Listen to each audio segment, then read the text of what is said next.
মনীষা রান্নাঘরে আবার একবার স্বাগত জানাই। আবার একটি নতুন রেসিপি নিয়ে চলে এসেছি তোমাদের মাঝে। আজকে আমি বানাবো খাসির মাংস কষা। আমি কীভাবে বানাই চলো তোমার সাথে শেয়ার করব। এখানে আমি খাসির মাংস নিয়েছি। খাসির মাংস ম্যারিনেট করে রেখেছি আধা ঘন্টা।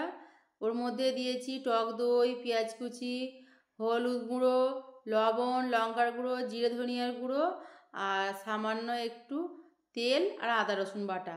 সব কিছু দিয়ে আমি মাখিয়ে আধা ঘন্টা রেখে দিয়েছিলাম। চলো রেসিপিটি শুরু করা যাক। গ্যাসের ওপরে কড়াই বসিয়ে দিয়েছি। কড়াইয়ে দিয়ে দেব পরিমাণ মতো সরিষার তেল। তেল ভালোভাবে গরম করে নেব। তেল ভালোভাবে গরম করে নিয়েছি। এবার তেলের মধ্যে দেব তেজপাতা, লং, এলাচ, দারুচিনি, শুকনো লঙ্কা আর গোটা জিরে। সব উপকরণ ভেজে নেব।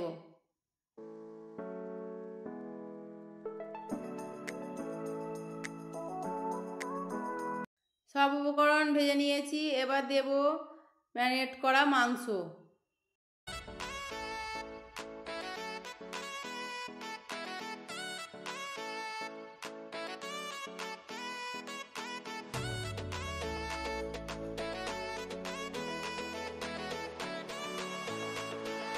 তেলের মধ্যে আমি ম্যারিনেট করা মাংস দিয়ে দিয়েছি।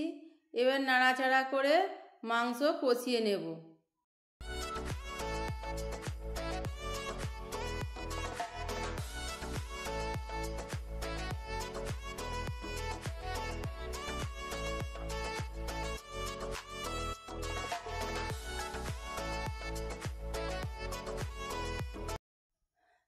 মাংস কষাতে কষাতে মাংস দিয়ে অনেকটা পানি বেরিয়ে গেছে।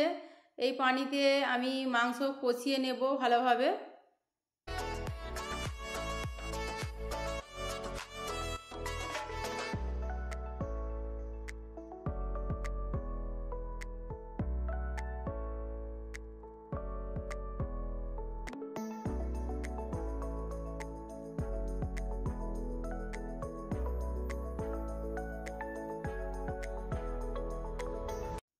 মাংস ভালোভাবে ভাজা ভাজা করে কষিয়ে নিয়েছি। মাংস থেকে তেল ছেড়ে দিয়েছে।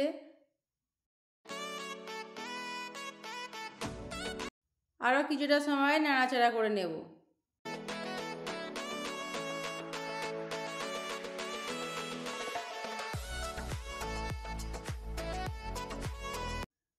আবারও অল্প একটু পানি দেব, দিয়ে আবারও ভালোভাবে মাংস কষিয়ে নেব। এইভাবে আমি 3 থেকে 4 বার অল্প অল্প করে পানি দিয়েছি আর মাংস ভালোভাবে কষিয়ে নিয়েছি ভাজা ভাজা করে। মানে দেখো মাংস ভাজা ভাজা করে আবারও কষিয়ে নিয়েছি। এবার আমি আর কষাবো না। 3 থেকে 4 বার আমি কষিয়ে নিয়েছি ভালোভাবে।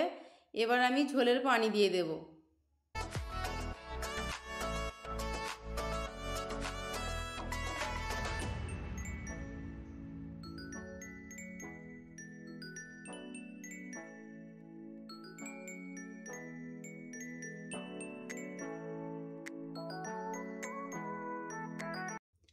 ঝোলের পানি দিয়ে দিয়েছি। নাড়াচাড়া করে সব কিছু ভালোভাবে মিশিয়ে নেব।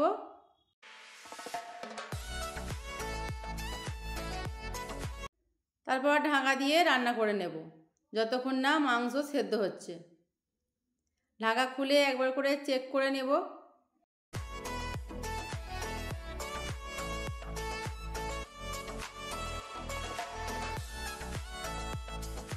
উপর থেকে দিয়েছি অল্প একটু চিনি,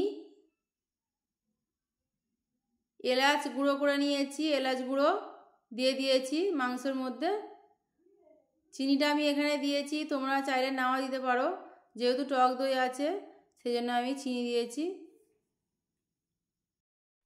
খাসির মাংস কষা তৈরি হয়ে গেছে, নামিয়ে নেব। আমার রেসিপিটা যদি তোমাদের ভালো লাগে প্লিজ একটা লাইক করে দিও, কমেন্ট করে দিও, শেয়ার করে দিও। আমার রেসিপিটা যদি তোমাদের খুব বেশি ভালো লেগে থাকে আমার চ্যানেলটা সাবস্ক্রাইব করে নিও। সবাই ভালো থেকো, সুস্থ থেকো।